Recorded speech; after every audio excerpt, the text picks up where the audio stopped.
मित्रों, पश्चिम में जब छुट्टी होती है तो वहाँ सर्वाधिक दुर्घटनाएं होती हैं। वो जो छुट्टी का दिन है वो बड़ा दुर्दिन सिद्ध होता है। लोग अपने अपने कारों को लेकर के निकल पड़ते हैं, किसी पहाड़ की तलहटी में, किसी सीशोर पर, किसी प्राकृतिक जंगल के उसमें, और वहाँ एंजॉय करने के नाम पर वो उल्टा पुल्टा विषय भोग करते हैं और आखिर में पाते हैं कि उन्होंने अपनी को शरीर को भी विकृत कर लिया, मन को भी विकृत कर लिया, और कभी कभी तो जीवन से भी हाथ धो बैठते हैं। तो मित्रों, ये देखो, इस सारी पृथ्वी पर एक सनक सवार हो गई है। अगर कहीं जीवन का जो लुत्फ, जीवन का गौरी शंकर अगर छूना है तो बाहर भागो।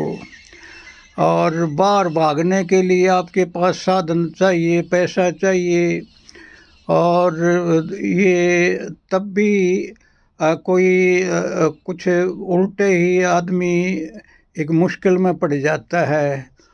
तो जो जितना बाहर दौड़ोगे और विषयों में आनंद खोजोगे, उतने बेहोशी, एक तंद्रा, एक प्रमाद छा जाता है, और उस प्रमाद में सिर्फ मृत्यु ही हाथ लगती है।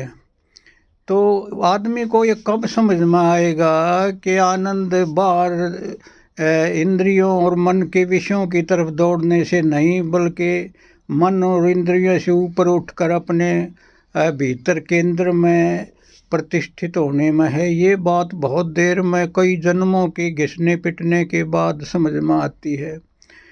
तो मित्रों, ये देश बहुत प्रौढ़ है और इसने इस बात को अच्छे से जान लिया कि अगर जीवन को जीना चाहते हो तो अपने भीतर वर्तमान में स्थित होकर अपने केंद्र में डुबकी लगाओ।